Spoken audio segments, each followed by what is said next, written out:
Okay. Well, we're excited about getting the season underway. It seems like it's been I think, a long fall camp for our guys. They're a very anxious football team. I like what they're all about. Their work ethic has been great through the conditioning phase of prior to spring ball, then summer conditioning, and fall camp. Their work ethic has really been outstanding. I think Dak's done a great job in the weight room with the guys. I think we're a little stronger football team, and so they're anxious to get going and to display their talents and see where we're at. Obviously, the opening game is always a little bit of a mystery to everybody in terms of what you're all about, but I like the fact that we do have good talent, we do have good leadership. Hoping that'll play out throughout the course of the season. Question, guys? Coach, do you have any injury statuses that you want to update on from last week? No, we'll update you at the end of the week on the status of everybody. Coach, you mentioned the mystery of the first game. How do you prepare for a team that has an opposing coach that's coaching his first FBS game as a team? Well, you look at where he was at previously, and obviously James Madison, they did a great job there. So we've studied a lot of film from that end of it. You study a lot of Texas State film just to look at personnel, and so from that, you put together your game plans. But it is a little bit of a guessing game. Anytime a new coach comes in, doesn't necessarily mean that he's going to stay with what they've done in the past at the previous school, and so I'm sure there'll be a few surprises we'll have to adjust to on the field, but it's kind of what it is. I know Coach Withers is a coach that is very much a guy that zeroes in on all of the little fine points of being a good offensive team, defensive team, special teams. I think he's put together a very good staff, and you can obviously tell by what they were all about at James Madison in terms of their coaching staff. I think they've done a great job. Do you guys take any, the assistant was with you in the spring, is now with them. Does that affect game prep at all? Do you guys change offensive signals? Do you stay away from what kind of precautions, if any, do you take knowing that an assistant who was here is now there, and you guard against any kind of inside information? Yeah, obviously that's a little bit of a handicap when you lose someone that was directly involved in your operations here, and then is now he's the player personnel position there. He knows the ins and outs of what we're about, offensively, defensively, special teams. He had been with us for quite some time, and so you've got to look at that some, take that into consideration. We have done a few things.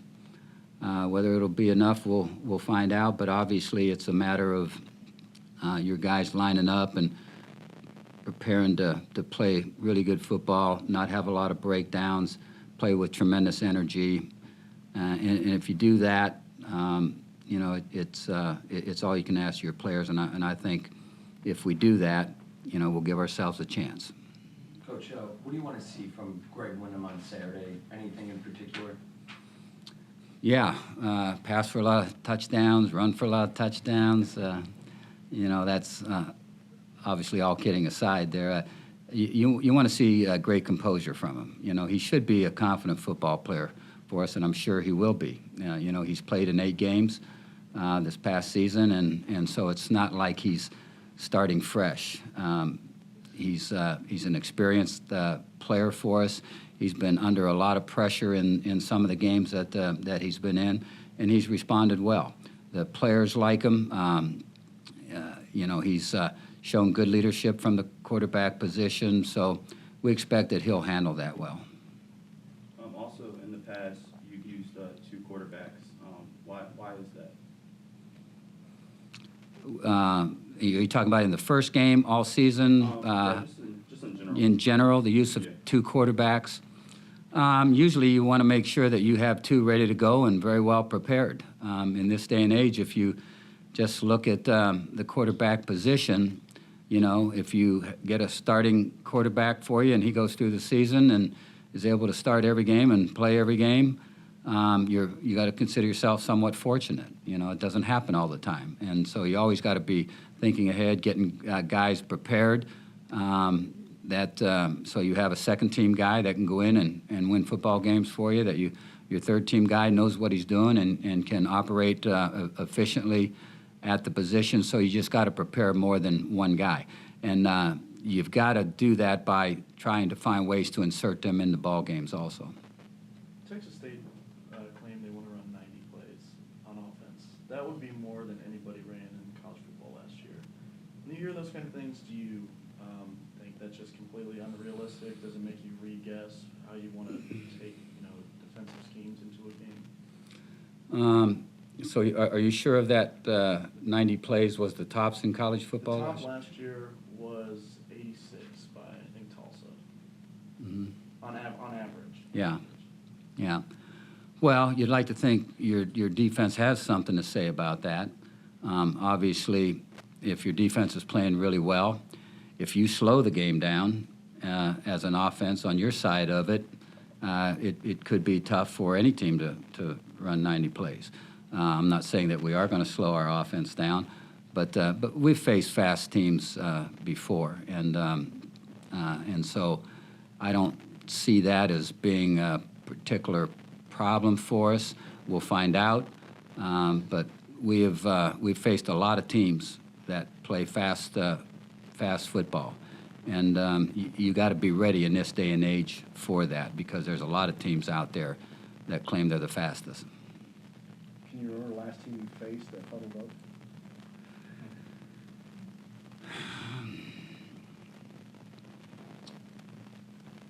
Everyone goes fast. Yeah, That's the point. The yeah, fastest yeah, team yeah, in the league. yeah. I don't know when the last team it was that we faced that. I could give you a name, and I think that's probably right, but I'm probably wrong, so I'm not going to do it.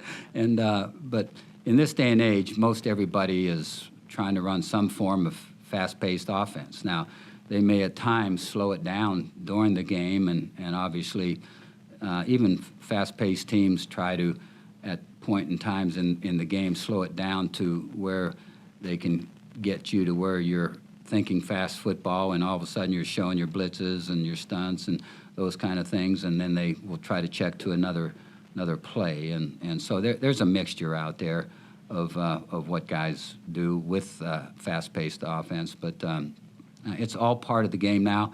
You got to be ready for it. If you're not ready for it, you're in trouble.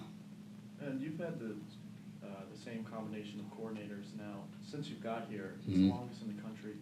How do you keep that fresh, as well as making sure that you know, are providing, you know, new and Mhm. fresh ideas? I guess. We're always looking for better ways to do things, and so you know, I'm not one that thinks he's got all the answers. So I'm always searching. Our coordinators are always searching. We investigate other programs. We talk to other coaches directly. We send our coaches to other programs to personally view what they're doing, and so we're always looking for ways to upgrade what we're doing in every phase of the game. That's offense, defense, special teams. I think once you start to think that you've just got the answers, you're just a few moments away from being passed by, and so you want to continue to always strive to look at what's happening out there. How can you be better? How can you get better? What's your personnel? How does that fit into it? That will cause you to make some changes from year to year. So it's always a state of constant adjustment, and you know, I've always known that. I've always been willing to do that. I guess, how do you make sure you do have the same people? What does it say about the program? I'm sure they've had offers in Mhm. 12 years, and They they've have. decided to stay here. Well, it probably says quite a bit about a lot of things. You know, obviously, they feel Athens is a great place to be in terms of their family, and I think they felt pretty good about the security of their position in terms of they're not always looking over their shoulder every time they make a call. And so, you start to add it up. We know each other's personalities very, very well. Jimmy and Tim are two guys that, have known forever, it seems like, and we know each other's personalities, and we're able to work together and understand that understand one another and where we're coming from, and not having things be where they blow up on you. Obviously, we can have disagreements, which we do. We can talk things through very strongly, which we do. But we know each other well enough that there's never any grudges held, and so the next day we come in, we're ready to go again as a team. So. Coach, how nice is it to go into this first week with Greg just getting used to the position to have four of your best players, two at running back with AJ and Poppy, and then two with Sebastian Smith and Jordan Reed at wide receiver to help them settle into that role and be leaders at those positions this year? Yeah. We have really good athletes at a lot of positions, and obviously that's helpful to the quarterback. What's probably most helpful are guys up front, and how they play the game. So, we felt going into camp that we probably had a little more depth than we've had before, and we got a few guys banged up, but nothing that's going to keep anybody up front out for any extended period of time, and so we feel pretty good about the quarterback surrounding cast, and obviously they're going to have to perform at a high level. They do that. It's going to make Greg's job much easier. How much is that is that playing time that he had last year? How much does that help relax him going into this first game? Well, obviously, that should be huge for him. Having had that experience, being under the pressure of playing in key games, not just any game, but key games, as we went through our schedule, and knowing that number one, it's not all about you at the quarterback position. You have a lot of people that can help you along the way and make plays. It's just a matter of not trying to take over a ball game yourself, and understand that, we want Greg to run the Ohio Bobcat offense, not necessarily Greg Wyndham's offense. And that's how it would be no matter who was the starting quarterback. They're part of what we're all about. We got certain things that can highlight Greg. We got things that can highlight other members of our offensive team, and it's just all got to work in unison. I think Greg certainly understands that. You talk about, like working in unison, but how much leeway on the field do you give your players to kind of check the defense and see if you can audible to another play? Well, we try to help them along as much as possible when they're out on the field, and so we'll do some checking. We'll send a good share of it in from the sidelines. The quarterback's got an awful lot to handle in terms of just going through his reads once the ball's snapped, and getting pre-reads before the ball snapped. But once you start putting on his plate the opportunity to audible out of anything into anything, that's a whole different system. And he'll have some ability to get himself out of a play that he doesn't like into a play that he likes. We'll be able to help him with that from the sideline calls as well. In general, ballpark figure, what percentage of plays do you guys run offensively where the quarterback has to make some sort of read or option call during the course of that play, whether it's run pass or pitch handoff, just ballpark general figure, how often does the quarterback have to make a real-time decision in the course of a play like that? I'd say more so than we probably have prior to this. And so, you know, there's a lot of RPOs in the game of football anymore. Run pass options. You know, it can be a run. You can pull it and throw it.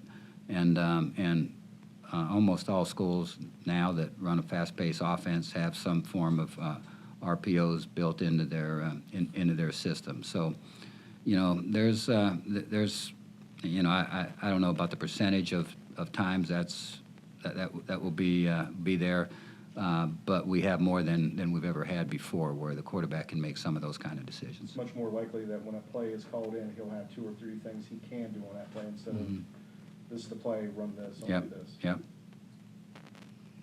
12th year, does it feel any different this year compared to last year? Maybe more confidence, just now that you have a fresh new group? You know, every year prior to the start of the season, obviously, is you know, an anxious moment for everybody. You're waiting to see. You can see your development in the off season. You can know that you have good athletes that are going to line up, but until they get out there and get it done, you know, that's what everybody's waiting for. You know, Quentin Poling peeked into the office here this morning just to say hello. He said it's game week, and he can't wait. He just wanted us to know that. And so, but that, which is no surprise to me. You know, he just loves the game of football. But we have a lot of those kind of guys on our football team, I think, that just love the game and can't wait to compete. Coach, kind of shifting focus to your defense, can you kind of talk about the player that Terrell Basham has turned into with his time spent here? He got named to the Hendricks watch list, and he's one sack away from being the top sack leader in program history. So can you kind of talk about the player he's become, but also how you hope that he improves that front seven this year with Clinton? Yeah. You know, he's a very talented athlete, and he's gotten bigger and stronger through his time here, and so I think that increased strength and increased size and has kept every bit of his speed. That is gonna show, and he'll have a great year. That's what we're all counting on. I know that's what he's counting on. You know, he had a great sophomore season. You know, last year he had a good year, but you know, I think he felt that maybe he could have been more productive, and so he's looking forward to the season and showing his ability. We got some guys that are surrounding him that are really good players, and so, you know, he's going to have his moments and opportunities to make big time plays. Coach, somewhat of a young secondary, who stepped up for you real big, and who do we expect to see making plays in the secondary coming Saturday? Well, you know, you look at our corner situation. You know, 3 new corners will be in there, so those guys will be under the spotlight some. You know, I think all 3 have talent, but you know, this will be an opportunity for them to display that talent really under the gun. You know, Torrin Davis is coming back as a safety for us. Had a great year last year, and he's kind of the guy that can stabilize that unit back there with his experience and his demeanor. You know, he's got a great demeanor about him, and so you look at our secondary, and you know, I think we'll have really good players, but they got to make sure that they're playing well as a unit. That'll be critical. Also, you talk about having players like Quentin Poling, just loving the game in general. How does that kind of help the locker room, especially because you could have players that probably don't love the game, and that could possibly make for it? Yeah, hopefully we don't have too many of those that don't love the game. It's a rough game to play if you don't like it, but I think I understand what you're getting at, and that's the fact that the more guys you have like him, you know, the more opportunity you have to have great leadership, guys that perform the way he does on the field. And then obviously that's got to carry off the field, and it's got to be in the locker room also. You know, He's voted captain, so certainly has a lot of the players behind him in terms of his leadership ability. I think he's positioned to have a tremendous year. I think he's a great football player. He got taken out of part of the season last year with an injury, came back and displayed his ability, even though he was still hampered from that injury and was not full speed. Yet, his ability still showed on the football field. So he's just one of those kind of guys that's got the makeup that you look for all the way around. You never have to worry about getting him ready to play the game. He is always ready to take snaps. Is there resentment, you think? It looked like he could have been MAC Defensive Player of the Year before he got injured. Mhm. I think it was his second team last year. Mhm. Do you think that there's now this sense of, I am better than that, and let me prove you wrong? Well, I don't know that he's out to try to prove anybody wrong. I think what he's all about is playing up to his ability, and he's got tremendous amount of confidence. And the thing that helps him, along with just having great athletic ability, is he's a very bright guy, and he diagnoses things extremely well on the football field, and so he's one of those guys that finds himself in the right place very much the majority of the time, and that enables him to make special plays. Then you put on top of that he has actually great athletic ability, and his ability then to diagnose things as well as he does makes him special. How important is that front seven this week to maybe get after the quarterback, kill the momentum that Texas State wants to build up, and maybe take some pressure off of that young secondary? Yeah, their quarterback's able to run, and so obviously we got to make sure that we do stop the running game, and he's a part of that running game, and so the more you allow them to move the ball on the ground, the more opportunities they're going to have to throw the ball, and it's clear that he's an excellent thrower, but he's also a really, really good runner, and so we're going to have our hands full, and anytime you face a quarterback of this caliber, you just never know what's going to transpire. You just got to be on top of your game, not have mental breakdowns. Obviously, we got to have 11 guys playing the same defense and all going about reading their keys right and getting where they need to get. That's your best chance of stopping a talented team, let alone just a talented individual like a quarterback. Would you rather them run at your experienced offensive or defensive front seven, or throw it at the guys that you think have the talent but are underrated in the secondary? Give me that one again. Would you rather them run the ball at your front seven, which has the experience, or Okay. throw to your inexperienced secondary that you feel is underrated? Well, obviously, people are going to, when you go through a season, you're going to see plenty of both. You're going to see plenty of people that are going to try to run at you. You're going to see plenty of people that throw at you. So we've got to get good at both. So it really doesn't matter what they do. We're going to have to find ways to hold up and help one another out there, and in doing so, I think that'll make us a better team. I don't think we can just stand on the sideline and grit our teeth and hope they don't do this or don't do that. We've got to see some of that. Our players have got to learn from it, and we just got to get better once we see it, and not be the same player when we make a mistake the next go around. I'm sorry. In talking to some of the guys last week, they said that Texas State likes to keep the same personnel on the field, Uh-huh. so the defense can't substitute. So how do you guys plan to, I guess, counteract that? Do you just run a base defense most of the time, or how do you guys work around that? Well, if they keep the same personnel out there, then obviously their formations are not going to be too varied, and so that helps you a little bit. The reason for keeping the same personnel in is what you're saying, to run as many plays as you can run. It's my opinion that it's not how many plays you run, it's the plays you run, how good they are, and how good you operate those plays, and how functional they are, is what makes you good on the football field. Any thoughts on being, here you are, you've been coaching in the business 50 years, and you're still making history.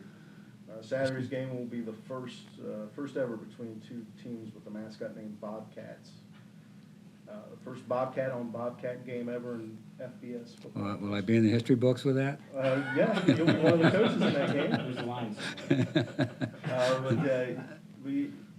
You ever marvel at the profession's ability to continually throw something new at you or something you haven't seen before? This is Yeah. kind of a funny little aside, but Yeah. every year, every week, it's Yeah, something. there's always something in the game that comes up that makes it kind of intriguing a little bit as you go through the profession, you know, and you just kind of flow with the punches on those kind of things and understand that no matter what it is that that's new and different, and you just got to be the same in terms of your approach and not get too excited about anything. I'm not going to get too excited that both teams are Bobcats, but I will acknowledge that, you know, and but there are a lot of things that do pop up that you just gotta. I've learned in this business you've got to be able to deal with a lot of things and not just overreact on too much. If you do, it's probably not gonna be what you want things to be.